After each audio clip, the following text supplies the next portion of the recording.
ನಮಸ್ಕಾರ, ನೀವು ನೋಡ್ತಾ ಇದ್ದೀರಾ ಶ್ರೀ ಮಾರಿಕಾಂಬಾ ಡಿಜಿಟಲ್ ಟಿವಿ. ನಾನು ಸೃಷ್ಟಿ ನಾಯಕ್. ಹೊನ್ನಾವರದ ಹಡಿನ್ಬಾಳ್ ಗ್ರಾಮ ಪಂಚಾಯತ್ನಲ್ಲಿ ಭ್ರಷ್ಟಾಚಾರ ಆರೋಪ ಗಂಭೀರ ಸ್ವರೂಪ ಪಡೆದುಕೊಂಡಿದ್ದು ಸಮಗ್ರ ತನಿಖೆ ನಡೆಸಬೇಕೆಂದು ಗ್ರಾಮಸ್ಥರು ಆಗ್ರಹಿಸಿದ್ದಾರೆ.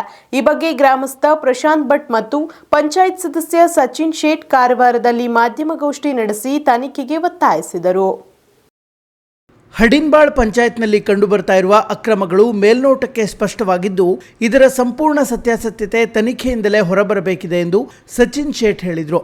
ಭ್ರಷ್ಟಾಚಾರದ ಆರೋಪಗಳಲ್ಲಿ ಪ್ರಮುಖವಾಗಿ ಹಣಕಾಸು ಅಕ್ರಮಗಳು ಸೇರಿವೆ. 14 ಮತ್ತು 15ನೇ ಹಣಕಾಸು ಯೋಜನೆಗಳಡಿ ಅನುಮೋದನೆಯಾದ ಹಲವು ಕಾಮಗಾರಿಗಳಿಗೆ ಕೇಂದ್ರದಿಂದ ಯುನಿಕ್ ಐಡಿ ಬಂದಿದ್ರೂ ಬಿಲ್ ಪ್ರಕ್ರಿಯೆ ಪೂರ್ಣಗೊಂಡಿಲ್ಲ.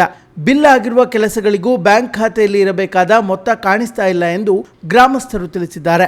ಇನ್ನು ಸೋಲಾರ್ ದೀಪಗಳ ಖರೀದಿಯಲ್ಲಿ ಕೂಡ ದೊಡ್ಡ ಮಟ್ಟದ ಅಕ್ರಮ ನಡೆದಿದೆ ಎಂಬ ಆರೋಪ ಉದ್ಭವಿಸಿದೆ. ಸಾಮಾನ್ಯವಾಗಿ 8 ರಿಂದ 10 ಸಾವಿರ ರೂಪಾಯಿ ಮೌಲ್ಯದ ಲೈಟ್ಗಳನ್ನು 40 ಸಾವಿರ ರೂಪಾಯಿ ನೀಡಿ ಖರೀದಿಸಿದ ಉದಾಹರಣೆಗಳನ್ನು ಸುದ್ದಿಗೋಷ್ಠಿಯಲ್ಲಿ ಸದಸ್ಯರು ಮುಂದಿಟ್ಟರು. ಇನ್ನು ಪ್ರತಿ ವರ್ಷ ಅವುಗಳ ರಿಪೇರಿ ಮತ್ತು ಅಳವಡಿಕೆಗಾಗಿ ಹೆಚ್ಚುವರಿ ಖರ್ಚು ಮಾಡಲಾಗ್ತಾ ಇದ್ದು, ಕಳೆದ 5-6 ವರ್ಷಗಳಲ್ಲಿ 20 ರಿಂದ 25 ದೀಪಗಳ ಅಳವಡಿಕೆಗೆ 8 ರಿಂದ 10 ಲಕ್ಷ ರೂಪಾಯಿ ಅವ್ಯವಹಾರ ನಡೆದಿದೆ ಎಂದು ಸಚಿನ್ ಶೇಟ್ ಆರೋಪಿಸಿದರು. ಇನ್ನು ಈ ಎಲ್ಲ ಅಕ್ರಮಗಳಿಗೆ ಪಾರದರ್ಶಕ ತನಿಖೆ ಅಗತ್ಯ ಎಂದು ಗ್ರಾಮಸ್ಥರು ಮತ್ತು ಸದಸ್ಯರು ಜಿಲ್ಲಾ ಪಂಚಾಯತ್ ಸಿಇಒ ಹಾಗೂ ಜಿಲ್ಲಾಧಿಕಾರಿಗಳಿಗೆ ಮನವಿ ಸಲ್ಲಿಸಿದರು. ಅಧಿಕಾರಿಗಳು ಮತ್ತೆ ಏನಂತಂದ್ರೆ ಅಧ್ಯಕ್ಷ ಸೇರಿಕೊಂಡು ಗ್ರಾಮ ಸಭೆಯನ್ನ ಮುಗಿಸಿದ್ದಾರೆ. ಗ್ರಾಮ ಸಭೆ ಹೇಳುವಂಥದ್ದು ಸಾರ್ವಜನಿಕರ ಹಕ್ಕಾಗಿರುವಂಥದ್ದು. ಆ ಒಂದು ಹಕ್ಕನ್ನ ಹೊತ್ತಿದ್ದಾರೆ. ಹೇಗೆ ಅಂತಂದ್ರೆ ಗ್ರಾಮ ಸಭೆಯಲ್ಲಿ ಸಾರ್ವಜನಿಕರು ಕೇಳಿದಂತಹ ಭ್ರಷ್ಟಾಚಾರದ ಆರೋಪದ ಪ್ರಶ್ನೆಗಳಿಗೆ ಸಮರ್ಪಕವಾದಂತಹ ಉತ್ತರವನ್ನು ನೀಡಲಿಕ್ಕೆ ಸಾಧ್ಯವಾಗಿದೆ. ಮತ್ತೆ ಮೊದಲ ಗ್ರಾಮ ಸಭೆಗೆ ಬಂದಂತಹ ಚೇತನ್ ಕುಮಾರ್ ಅವರು ತನಿಖೆಯನ್ನು ಮಾಡ್ತಾರೆ ಅಂತ ಹೇಳಿ ಗ್ರಾಮಸ್ಥರಿರುವಂತಹ ಎವಿಡೆನ್ಸ್ ಅನ್ನ ಕಲೆಕ್ಟ್ ಮಾಡಿಕೊಂಡು ಮತ್ತೆ ನಮಗೆ ಗ್ರಾಮ ಸಭೆಯಲ್ಲಿ ಪತ್ರವನ್ನು ಬರ್ಕೊಂಡು ಹೋಗಿದ್ರು, ನಾನು ತನಿಖೆಯನ್ನು ಮಾಡಿ ವರದಿಯನ್ನು ಕೊಡ್ತೇನೆ ಅಂತ. ಅದೇ 5ನೇ ಬಾರಿ ನಡೆಯುವಂತಹ ಗ್ರಾಮ ಸಭೆಗೆ ಬರುವಾಗ ಯಾವುದೇ ತನಿಖೆ ವರದಿಯನ್ನ ತಕೊಂಡು ಬಂದಿರುವುದಿಲ್ಲ. ಅದರಿಂದ ಗ್ರಾಮಸ್ಥರು ಆಕ್ರೋಶಗೊಂಡು ಆ ಒಂದು ಪ್ರಶ್ನೆಯನ್ನ ಮತ್ತೆ ಭ್ರಷ್ಟಾಚಾರವನ್ನು ನಡೆದಂತಹ ಸಮಯದಲ್ಲಿ ಆ ಅಧ್ಯಕ್ಷರು ಮತ್ತೆ ಸಂಬಂಧಪಟ್ಟ ಅಧಿಕಾರಿಗಳು ಗ್ರಾಮ ಸಭೆಯನ್ನು ಮುಗಿಸಿರ್ತಾರೆ. ನಮ್ಮ ಗ್ರಾಮದಲ್ಲಿ ಏನಂತಂದ್ರೆ ಗ್ರಾಮ ಸಭೆ ಹೇಳುವಂಥದ್ದು ಒಂದು ಗ್ರಾಮದ ಅಭಿವೃದ್ಧಿಗೆ ಸಾರ್ವಜನಿಕರಿಗೆ ಇರುವಂತಹ ಹಕ್ಕು. ಅದನ್ನು ನಾವು ಹೇಳಿದ್ದೇವೆ. ನಮ್ಮಿಂದ ಯಾವುದೇ ರೀತಿಯಾದ ಯೋಜನೆಗಳನ್ನ ನಾವು ಒಂದು ಗ್ರಾಮದ ಯೋಜನೆಯನ್ನು ಅವರಿಗೆ ನೀಡಿದಾಗ ಅದನ್ನ ಮಾಡಲಿಕ್ಕೆ ಹಣವಿಲ್ಲ ಅಂತ ಹೇಳ್ತಾರೆ. ನಾವು ಕೊಟ್ಟಂತ ಯೋಜನೆಯನ್ನ ಅವರು ಠರಾವಲ್ಲಿ ಬರೆಯುವುದಿಲ್ಲ. ಅದೇ ರೀತಿಯಾಗಿ ಆ ನಂತರ ಅವರಿಗೆ ಬೇಕಾದಂತಹ ವ್ಯಕ್ತಿಗಳಿಗೆ ಅಥವಾ ಅವರು ಬೇಕಾದಂತಹ ರೀತಿಯಲ್ಲಿ ಆಕ್ಷನ್ ಪ್ಲಾನ್ ಅನ್ನು ರೆಡಿ ಮಾಡಿ ಗೌರ್ಮೆಂಟ್ಗೆ ಕಳಿಸ್ತಾರೆ. ಮತ್ತೆ 14 ಮತ್ತು 15 ಹಣಕಾಸಲ್ಲಿ ಗೌರ್ಮೆಂಟ್ ಇಂದ ಅಪ್ರೂವ್ ಆಗಿ ಬಂದಂತಹ ಆಕ್ಷನ್ ಪ್ಲಾನ್ ಅಲ್ಲಿ ಬಂದಂತಹ ಕಾಮಗಾರಿ ಏನಿದೆಯೋ ಅದಕ್ಕೆ ಕೇಂದ್ರ ಗೌರ್ಮೆಂಟ್ ಒಂದು ಐಡಿಯನ್ನ ಕೊಡುತ್ತೆ, ಯೂನಿಕ್ ಐಡಿಯನ್ನ ಕೊಡುತ್ತೆ. ಅದೇ ಐಡಿಯಲ್ಲಿ ಆ ಒಂದು ಕಾಮಗಾರಿಯ ಬಿಲ್ ಆಗಬೇಕು. ಆದರೆ 14 ಮತ್ತು 15 ಹಣಕಾಸಲ್ಲಿ ಬರುವಂತಹ ಹಲವಾರು ಅಪ್ರೂವ್ಡ್ ಆಕ್ಷನ್ ಪ್ಲಾನ್ ಅಲ್ಲಿ ಬಂದಂತಹ ಕಾಮಗಾರಿಗಳು ಇನ್ನೂ ಸಹ ಬಿಲ್ ಆಗಿಲ್ಲ. ಬಿಲ್ ಆಗದಿದ್ದರೆ ಪರವಾಗಿಲ್ಲ, ಹಣ ಬ್ಯಾಂಕ್ ಖಾತೆಯಲ್ಲಿ ಇರಬೇಕಿತ್ತು. ಆದರೆ ದೊಡ್ಡ ಮೊತ್ತದ ಹಣ ಬ್ಯಾಂಕ್ ಖಾತೆಯಲ್ಲಿ ಇಲ್ಲ. ಬ್ಯಾಂಕ್ ಖಾತೆಯಲ್ಲಿ ಅತ್ಯಂತ ಚಿಕ್ಕದಾದಂತಹ ರೂಪದಲ್ಲಿ ಮೊತ್ತದಲ್ಲಿ ಹಣ ಹೇಳುವಂಥದ್ದು ಇರುವಂಥದ್ದು. ಹಾಗಾಗಿ ಆ ಒಂದು ಹಣ ಏನಾಯಿತು, ಕಾಮಗಾರಿ ಬಿಲ್ ಆಗಿ ಕಾಮಗಾರಿ ಹೇಗಾಯಿತು ಅಂತ ಒಂದು ಪ್ರಶ್ನೆ. ಮತ್ತೊಂದೇನಂತಂದ್ರೆ ಮಾಡಿದಂತಹ ಕಾಮಗಾರಿಗಳು ಸಹ ಇರ್ತದೆ, ಗುಣಮಟ್ಟದ ಕಾಮಗಾರಿಗಳನ್ನು ಮಾಡಲಿಲ್ಲ, ಅದರಲ್ಲಿ ಭ್ರಷ್ಟಾಚಾರವಾಗಿದೆ. ಮತ್ತೇನಂತಂದ್ರೆ ಸೋಲಾರ್ ಅಲ್ಲಿ ಅಂದ್ರೆ ಒಂದು 8 ರಿಂದ 10 ಸಾವಿರ ರೂಪಾಯಿ ಬೆಲೆ ಮಾಡುವಂತಹ ಸೋಲಾರ್ ಲೈಟ್ ಅನ್ನ ಇವರು 40 ಸಾವಿರ ರೂಪಾಯಿ ಕೊಟ್ಟು ಖರೀದಿಯನ್ನ ಮಾಡಿ ಮತ್ತೆ ಅದರ ರಿಪೇರಿಗೆ ಮತ್ತೆ ಇನ್ಸ್ಟಾಲೇಷನ್ ಅಂತ ಪ್ರತಿ ವರ್ಷ 10 ರಿಂದ 20 ಸಾವಿರ ರೂಪಾಯಿ ಖರ್ಚನ್ನು ಮಾಡ್ತಾ ಇದ್ದಾರೆ ಕಸದ ಬುಟ್ಟಿಯಲ್ಲಿ. ಇದೇ ರೀತಿಯಾಗಿ ಹಲವು ರೀತಿಯ ಭ್ರಷ್ಟಾಚಾರ ಹೇಳುವಂತದ್ದಾಗಿರುವಂತದ್ದು. ಮತ್ತೆ ನಮ್ಮ ಗ್ರಾಮಕ್ಕೆ ಬರಬೇಕಾದಂತಹ ಟೈಡ್ ಮತ್ತು ಅನ್ಟೈಡ್ ಹಣ. ಟೈಡ್ ಹಣ ಅಂತಂದ್ರೆ ಯೋಜನೆಗೆ ಬರುವಂತದ್ದನ್ನ ಟೈಡ್ ಹಣ, ಮತ್ತೆ ಇತರೆ ಕೆಲಸಗಳಿಗೆ ಬರುವಂತದ್ದು ಅನ್ಟೈಡ್ ಹಣ ಆಗಿರ್ತದೆ.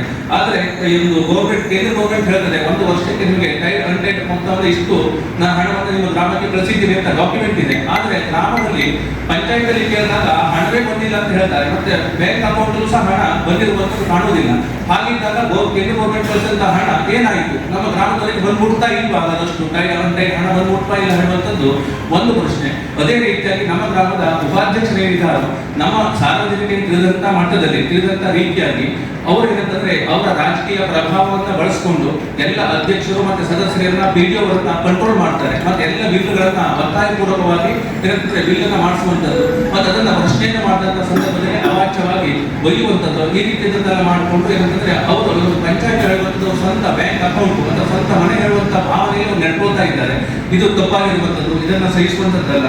ಅದೇ ರೀತಿಯಾಗಿ ನಾವು ಇದನ್ನ ಏನಂತಂದ್ರೆ ತನಿಖೆ ಆಗಬೇಕು ಅಂತ ಹೇಳಿ ಹಲವು ಬಾರಿ ಹೇಳಿದ್ರು, ಆದರೂ ಸಹ ತನಿಖೆಯನ್ನ ಮಾಡಿಲ್ಲ. ನಮ್ಮನ್ನ ಜಿಲ್ಲಾ ಪಂಚಾಯತ್ ಮತ್ತೆ ತಾಲೂಕು ಪಂಚಾಯತ್ ಹೀಗೆ ಹಲವಾರು ತಿಂಗಳುಗಳ ಕಾಲ ಅರೆಟಾಡುವಂತಹ ರೀತಿಯಾಗಿ ನಮಗೆ ಸಾರ್ವಜನಿಕರಿಗೆ ತೊಂದರೆಯನ್ನು ಕೊಟ್ಟಿರುತ್ತಾರೆ. ಅಂದ್ರೆ ಪ್ರತಿ ಕಾಮಗಾರಿಯಲ್ಲೂ ಸಹ ಏನಂತಂದ್ರೆ ಕಮಿಷನ್ ಇರುವಂತದ್ದು ಇದು ಗ್ರಾಮಸ್ಥರು ಎಲ್ಲರಿಗೂ ತಿಳಿದಂತ ವಿಷಯ. ಏನಂತಂದ್ರೆ ಒಂದು ಕಾಮಗಾರಿ 40% ಕಮಿಷನ್ ಅಂತ ಹೇಳ್ತಾರೆ. ಹಾಗಾಗಿ 40% ಕಮಿಷನ್ ಹೋದ್ರೆ ಉಳಿಯುವಂತ ಹಣ ಎಷ್ಟು, ಮಾಡುವಂತ ಕಾಮಗಾರಿ ಎಷ್ಟು, ಮತ್ತೆ ಎಲ್ಲ ಕಾಮಗಾರಿಗಳನ್ನ 1 ಲಕ್ಷದ ಒಳಗಡೆಗೆ ಇವರು ಅಪ್ರೂವ್ ಪ್ಲಾನ್ ಅನ್ನ ರೆಡಿ ಮಾಡ್ತಾರೆ. ಯಾಕಂತಂದ್ರೆ 1 ಲಕ್ಷದ ಮೇಲ್ಗಡೆ ಕಾಮಗಾರಿ ಆಯ್ತು ಅಂತಂದ್ರೆ ಕಾಂಟ್ರಾಕ್ಟ್ ಅನ್ನ ಕರೆದು ಕಾಂಟ್ರಾಕ್ಟ್ ಅಲ್ಲಿ ಕೊಡಬೇಕಾಗ್ತದೆ. ಹಾಗಾಗಿ 1 ಲಕ್ಷದ ಒಳಗೆ ಇವರು ಕಾಮಗಾರಿಯನ್ನು ಮುಗಿಸ್ತಾರೆ. ಅದನ್ನ ಟೆಂಡರ್ ಅನ್ನ ಕರುವುದಿಲ್ಲ. ಇವರಿಗೆ ಬೇಕಾದಂತಹ ಕಾಂಟ್ರಾಕ್ಟರ್ ಅನ್ನ ಕರ್ಕೊಂಡು ಅವರಿಗೆ ಆ ಕಾಮಗಾರಿಯನ್ನು ಮಾಡ್ತಾರೆ. ಅವರಿಂದ ಪರ್ಸೆಂಟೇಜ್ ಜಾಗದಲ್ಲಿ ಇವರು ಹಣವನ್ನು ಪಡಿತಾರೆ. ಯಾಕಂತಂದ್ರೆ ಗೌರ್ಮೆಂಟ್ ಇಂದ ಬಂದ ಹಣವನ್ನ ಅವ್ರ ಹತ್ರ ನೇರವಾಗಿ ಪಡೆಯಲಿಕ್ಕೆ ಸಾಧ್ಯವಿಲ್ಲ. ಹಾಗಾಗಿ ಕಾಂಟ್ರಾಕ್ಟರ್ ಅನ್ನ ಬಳಸಿಕೊಂಡು ಮತ್ತೆ ನಾವೇ ಗ್ರಾಮಸ್ಥರು ನಮ್ಮ ಕಾಮಗಾರಿಯನ್ನು ನಾವೇ ಮಾಡ್ಕೊಳ್ತೇವೆ, ನೀವು ಗ್ರಾಮ ಸಭೆಯಲ್ಲದಕ್ಕೆ ನೋಂದಣಿಯನ್ನು ಕೊಡಿ, PDO ಮತ್ತು ಅಧ್ಯಕ್ಷರು ಮೇಲ್ವಿಚಾರಕರಾಗಿ ಇರಿ, ನಾವು ಕಾಮಗಾರಿ ಮಾಡ್ತೇವೆ ನಮ್ಮ ಕೊಡಿ ಅಂತಂದ್ರೆ ಗ್ರಾಮಸ್ಥರು ಆ ವಾರ್ಡ್ನವರು ಅವ್ರಿಗೆ ಕೊಡುವುದಿಲ್ಲ. ಅದು ಕಾಂಟ್ರಾಕ್ಟೇ ಬೇಕು ಅಂತ ಹೇಳ್ತಾರೆ. ಆಗ ರೂಲ್ಸ್ ಪ್ರಕಾರ 1 ಲಕ್ಷದ ಒಳಗಿನ ಕಾಮಗಾರಿಯನ್ನು ಮಾಡಲಿಕ್ಕೆ ಯಾವುದೇ ರೀತಿಯಂತಹ ಕಾಂಟ್ರಾಕ್ಟ್ ಆಧಾರ ಬೇಕು ಅಂತಿಲ್ಲ. ಯಾರು ಸಹ ಗ್ರಾಮಸ್ಥರು ಮನಸ್ಸಿದ್ರೆ ಕರಾವದಲ್ಲಿ ಬಳಸಿಕೊಂಡು ಗ್ರಾಮ ಸಭೆಯಲ್ಲಿ ನಿರ್ಣಯ ಮಾಡಬಹುದು, ಅದಕ್ಕೂ ಸಹ ಅವಕಾಶವನ್ನು ನೀಡುವುದಿಲ್ಲ.